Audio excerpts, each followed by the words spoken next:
এই মুহূর্তের অন্যতম বড় খবর, ফলতার নির্বাচন থেকে সরলেন জাহাঙ্গীর খান। প্রচারের শেষ দিনে প্রার্থী পদ ছাড়লেন জাহাঙ্গীর খান। তৃণমূলের প্রার্থী পদ ছাড়লেন তিনি, পালিয়ে গেলেন পুষ্পা। ফলতার নির্বাচন থেকে সরলেন জাহাঙ্গীর খান। প্রচারের শেষ দিন আজ, প্রচারের শেষ দিনেই প্রার্থী পদ ছাড়লেন জাহাঙ্গীর। তৃণমূলের প্রার্থী ছিলেন জাহাঙ্গীর খান, তবে প্রার্থী পদ ছাড়লেন তিনি। আগামী বৃহস্পতিবার ফলতায় পুনর্নির্বাচন, তার আগে আজকে প্রচারের শেষ দিন, আর প্রচারের শেষ দিনেই প্রার্থী পদ ছাড়লেন জাহাঙ্গীর খান। আমাদের সঙ্গে রয়েছেন প্রতিনিধি আনিস উদ্দিন। আনিস উদ্দিন, কি বলছেন জাহাঙ্গীর খান? একেবারেই দেখো, আজকের যে ফলতা বিধানসভার পুনর্নির্বাচন রয়েছে সেখানে আজকে প্রচারের শেষ দিন, এবং এই শেষ দিনে কিন্তু তুমি জানো ফলতা জুড়ে মুখ্যমন্ত্রী তিনি প্রচার থাকছেন, এবং তার মাঝেই একেবারে তৃণমূল কংগ্রেসের প্রার্থী জাহাঙ্গীর খান তার সিদ্ধান্ত তিনি জানালেন যে তিনি একেবারেই মুখ্যমন্ত্রী শুভেন্দু অধিকারী তিনি বলেছেন ফলতার জন্য স্পেশাল প্যাকেজ ঘোষণা করেছেন। তাই তিনি ফলতার ভূমিপুত্র, তিনি চান যে ফলতায় সোনার বাংলা হোক, ফলতার সোনার পুড়ে যাক। সেজন্যই তিনি তার এই নির্বাচনী প্রতিদ্বন্দ্বিতা থেকে তিনি সরিয়ে নিলেন, এমনটাই কিন্তু তিনি জানিয়েছেন। একেবারে কি বলেছেন শোনাবো, জাহাঙ্গীর খান কি বলেছেন শোনাবো। সোনার ফলতা হোক, এটাই আমার স্বপ্ন ছিল। সম্মানীয় মুখ্যমন্ত্রী ফলতা উন্নয়নের জন্য স্পেশাল প্যাকেজ দিচ্ছে, সেই জন্য আমি আগামী 21শে মে যে রিপোল আছে, সেই রিপোলের কন্টেস্ট থেকে আমি নিজেকে দূরে সরিয়ে দিলাম। এই মুহূর্তের অন্যতম বড় খবর, ফলতার নির্বাচন থেকে সরলেন জাহাঙ্গীর খান। প্রচারের শেষ দিনে প্রার্থী পদ ছাড়লেন তিনি। তৃণমূলের প্রার্থী পদ ছাড়লেন জাহাঙ্গীর খান। আমাদের সঙ্গে সরাসরি রয়েছেন প্রতিনিধি ইরন। ইরন, একেবারে নির্বাচনের এই থেকে পালিয়ে গেলেন পুষ্পা, ফলতার নির্বাচন থেকে সরে গেলেন জাহাঙ্গীর খান, কি বলছেন তিনি, কেন তার এই সিদ্ধান্ত? একদমই দেখো, ফলতা নির্বাচনের কয়েক ঘন্টা বাকি, নির্বাচনী প্রচার শেষ হতে আর ঘন্টা তিনেক বাকি। তার আগে তৃণমূল কংগ্রেস প্রার্থী জাহাঙ্গীর তিনি ঘোষণা করলেন তিনি এই নির্বাচন থেকে নিজেকে সরিয়ে নিচ্ছেন, নিজেকে উইথড্র করে নিচ্ছে। কেন উইথড্র করছে তার কোনো কারণ নেই। তিনি বলছেন যে মুখ্যমন্ত্রী শুভেন্দু অধিকারী সোনার বাংলা গড়বেন, সোনার ফলতা গড়বেন, এই প্রতিশ্রুতি তিনি দেখেছেন, এবং সেই কারণে তার মনে হয়েছে তিনি সরে যাবেন। কিন্তু এটা কি তার নিজের সিদ্ধান্ত না দলীয় সিদ্ধান্ত? কোনো উত্তর নেই। গত 29 তারিখ কি ঘটেছিল, কেন বারবার এই তৎকালীন বিরোধী যারা বর্তমানে শাসক অভিযোগ করেছিলেন যে তাদের নামের ওপর একের পর এক টেপ লাগানো, আতর লাগানো, তারও উত্তর তিনি দিতে নারাজ।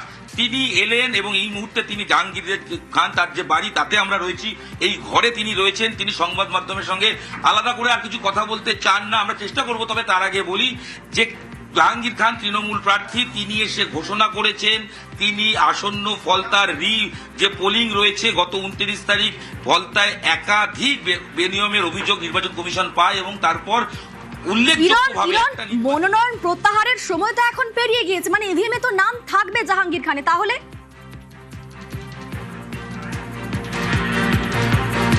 একদমই নাম থাকবে, ইভিএম এর নাম থাকবে, কারণ নির্বাচনে এই মুহূর্তে নাম প্রত্যাহার করে নতুন করে ব্যালট তো তৈরি হবে না। তবে তিনি নেই, অর্থাৎ কোথাও গিয়ে অনেকেই মনে করছেন যে হার নিশ্চিত জেনে হয়তো তিনি নিজেকে সরিয়ে নিয়েছেন। তবে কি কারণে সরিয়েছেন, নাকি দলের শীর্ষ মহল কোনো নির্দেশ দিল, নাকি তার ব্যক্তিগত সিদ্ধান্ত, ঠিক কি কারণে জাহাঙ্গীর নিজের নাম চেঞ্জ মানে প্রত্যাহার করলেন, তার উত্তর কেউ তিনি সংবাদ মাধ্যমে দিতে চাননি।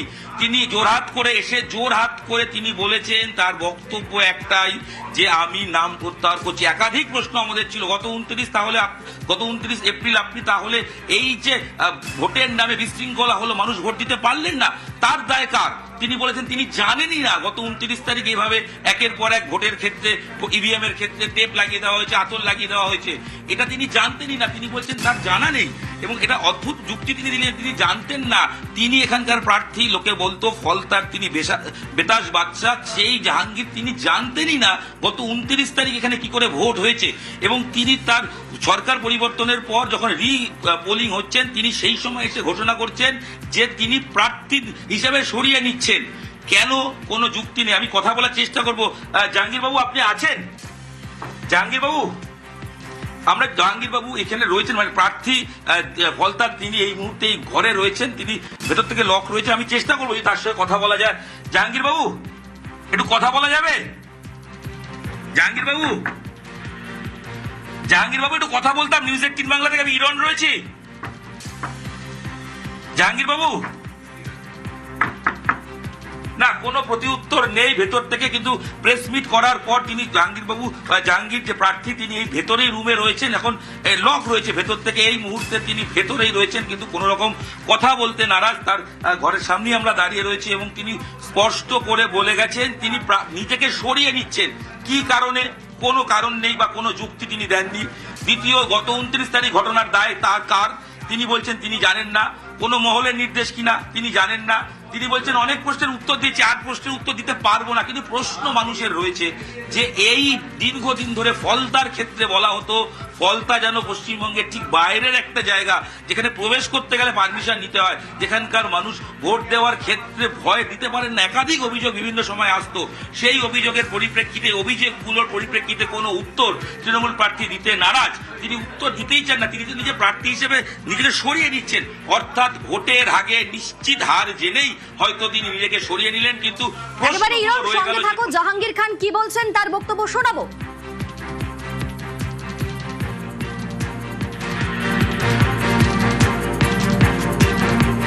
সোনার ফলতা হোক, এটাই আমার স্বপ্ন ছিল। সম্মানীয় মুখ্যমন্ত্রী ফলতা উন্নয়নের জন্য স্পেশাল প্যাকেজ দিচ্ছে। সেই জন্য আমি আগামী 21শে মে যে রিপোল আছে, সেই রিপোলের কন্টেস্ট থেকে আমি নিজেকে দূরে সরিয়ে দিলাম। আমাদের সঙ্গে ইরন রয়েছেন প্রতিনিধি। ইরন, রাজ্যে পালা বদলের পর থেকে ফলতার ছবিটা একদম অন্য রকম। যখন থেকে রিপোলিং হবে ঠিক হয়েছে, তারপর থেকে তৃণমূলের কোনো প্রচার দেখা যায়নি এবং তৃণমূলের যে শীর্ষ নেতৃত্ব তারাও কিন্তু ফলতায় প্রচারে যাননি। এমনকি জাহাঙ্গীর খান, তাকেও প্রচারে দেখা যায়নি। তাহলে কি এইবারের নির্বাচনে হার নিশ্চিত তা জেনেই এই সিদ্ধান্ত, নাকি দলের তরফে এই সিদ্ধান্ত নেওয়া হয়েছে? এই প্রশ্নটা তো উঠবেই।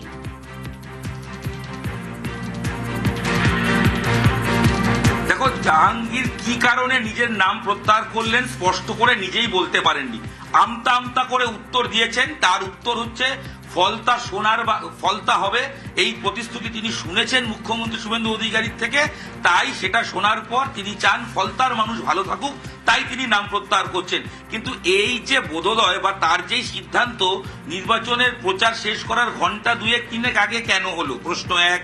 প্রশ্ন 2, গত 29 তারিখ অর্থাৎ ভোটের দ্বিতীয় দফায় যে ঘটনা ঘটেছিল, যেভাবে একাধিক বুথে 21% বেশি বুথে যেখানে ভোট যারা দিয়েছেন ইভিএম এ, সেখানে বিরোধী প্রার্থীদের নামের ওপর সেলুটেপ লাগানো, কোথায় আতর দেওয়া, কোথায় কালি লাগিয়ে দেওয়া, অর্থাৎ বিরোধীরা যাতে ভোট না পায়, সেই একের পর এক ঘটনা ঘটিয়েছিল কারা?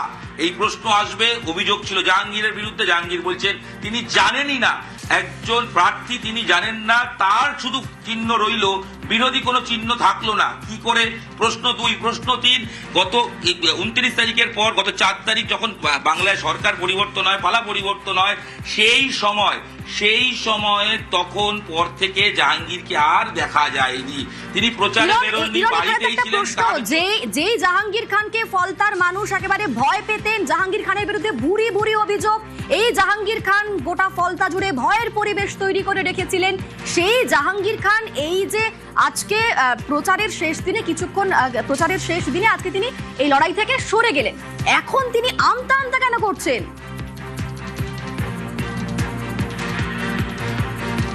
এটাই তো প্রশ্ন। এক সময় বলা হতো ফলতার নাকি বেতাজ বাদশাহ, তার নাম জাহাঙ্গীর। সেই জাহাঙ্গীর একজন রাজনৈতিক ব্যক্তিত্ব, তিনি ভোটের আগে এসে গলার স্বর অনেকটা নমনীয়। এই জাহাঙ্গীর, তোমার মনে থাকবে, নিজেকে পুষ্পা বলেছিলেন। 29 তারিখ ভোটের আগে যখন প্রচার হয়, তিনি বলেছিলেন, তিনি কিন্তু যখন একজন ভিন রাজ্যের একজন পুলিশ অবজারভার এসেছিলেন, সেই অজয় পাল শর্মা, সেই মুহূর্তে তিনি বলেছিলেন সে যদি সিঙ্গম হয়, সিনেমার ডায়লগে নিজেকে পুষ্পা বলেছিলেন। সেই পুষ্পা নাকি কোনোদিনও ঝোঁকেন না, মানে মাথা নিচু করেন না, কার্যত মাথা নিচু করে জাহাঙ্গীরকে এই রিপোলের আগে নিজেকে সরিয়ে নিতে হলো। কারণ তার কাছে জানা নেই, তিনি আমতা আমতা করছেন। অনেকেই মনে করছেন হয়তো নিশ্চিত হার জেনে, কিন্তু হঠাৎ এই এত আগে কেন? তাহলে কি দলের কোনো সাহায্য পাচ্ছেন না? তিনি কি দলের কাছে অ্যাপ্রোচ করেছিলেন? কোনো প্রশ্নের উত্তর তিনি দিতে চাননি। নিউজ 18 বাংলার পক্ষ থেকে আমি এবং আমার আরেক সহকর্মী আনিস একাধিকবার প্রশ্ন করেছি যে 29 তারিখ ঘটনার দায় কার নির্দেশে আপনি করেছিলেন? আপনি নিজে নির্দেশ দিয়েছিলেন, কেন আবার বিফল হতে হচ্ছে? কোনো প্রশ্নের উত্তর তার কাছে নেই। তিনি শুধু বলেছেন যে অভিযোগ শুনেছেন, কিন্তু তিনি কিছু জানেন না। অদ্ভুত ভাবে যে ফলতায় সংবাদ মাধ্যমের এক সময় ঢুকতে গেলে পারমিশন প্রয়োজন হতো, জাহাঙ্গীরে শোনা যায় যে এখানকার স্থানীয় সংবাদ মাধ্যম বা সাংবাদিকরা বলেন যে ফলতায় কাজ করতে গেলে আগে পারমিশন নিতে হবে। সেই কার নিতে হবে? সেই জাহাঙ্গীর। একেবারে ইরম, তোমার কাছে আবারও আসবো।